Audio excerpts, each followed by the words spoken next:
Thank you. We will now open hearing on House Bill 168. Representative. Good afternoon, Mr. Chairman, ladies and gentlemen of the committee.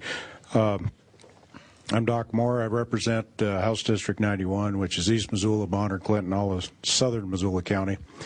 And I'm here today to ask, you should have the revised fiscal note for House Bill 168, which is dramatically different from the original one. Basically, all we need to do is pay the expense of codifying the new law, and we already have the mechanism for testing and everything through the state lab, so I'll reserve the right to close, but I'll sit down and let the proponents talk. Thank you. And this bill has been heard in committee on the House floor, so all we're here today is to talk about the money. Yeah. So, proponents? Mr. Chairman, members of the committee, my name is John Bennion. That's J-O-N-B-E-N-N-I-O-N.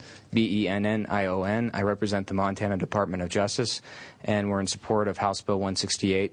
I'd like to thank the sponsor for working with us on focusing on the best science, bringing down the fiscal note as a result.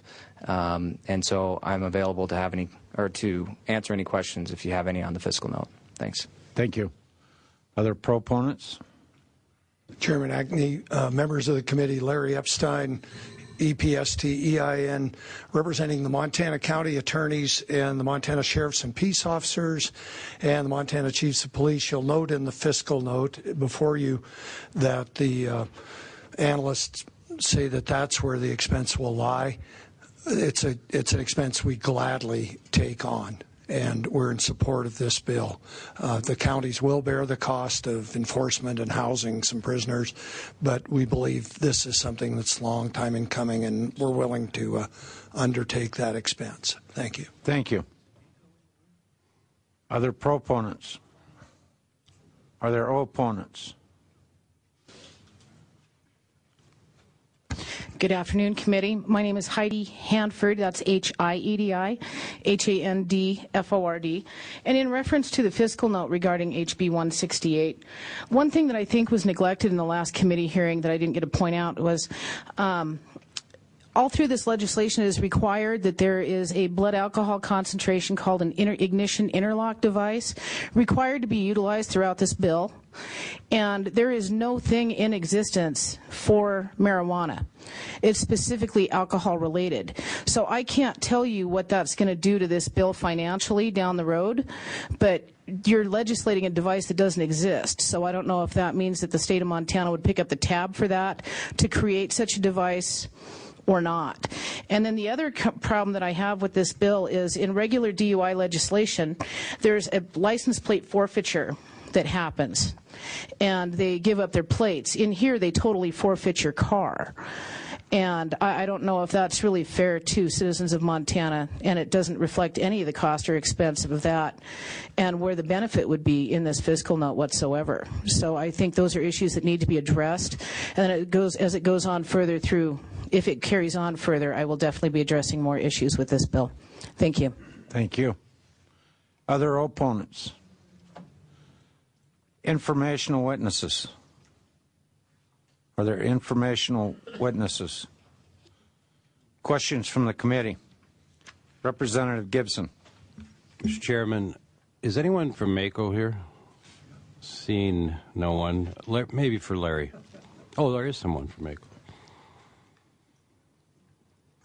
Good afternoon, members of the committee. My name is Chantel Siparis, S-I-A-P-E-R-A-S, and I'm with the Montana Association of Counties. Mr. Chairman, Chantel,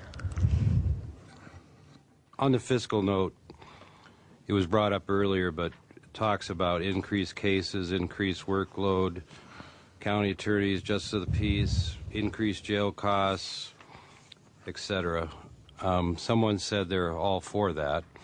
I'm just wondering if anybody has an idea based upon numbers out there how many more people would be in jail, and if anybody has an idea what that cost is. Mr. Chairman, Representative Gibson, I do not have that information, but I can see if I can get it for the committee, if that's all right. Okay, thank you. Go ahead.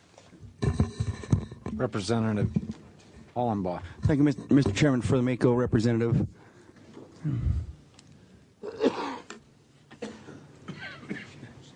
Mr. Epstein did point out that both the county attorneys and the sheriffs support bearing the cost of this, but the county commissioners are the ones that have to pass the budget of each county. So I'm going to ask you, does Mako agree with the position of the sheriffs and the county attorneys that you'd be willing to bear that cost? Mr. Chairman, Representative Hollenbaugh, we have not discussed this bill with our executive committee as of yet, but we will, and I can get that information for you. Love to have a letter from Mako indicating support or not. Thank you. Representative McCarthy. Thank you, Mr. Chairman. I might have a question for the chairman. I was told that we don't get these bills back unless the fiscal note is greater than $10,000. Is it because we've got an amended note? Is that why we're looking at this?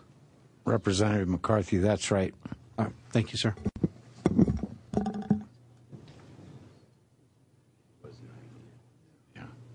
Any other questions from the committee? Seeing none, would the sponsor like to close? Yes, thank you. I would just like to say that that we all bear the costs of impaired driving, and this is something that we can do to at very little cost to the state that we can do to make our roads safer. So I ask your support. Thank you. Thank you, Representative. This closes the hearing on House Bill 168.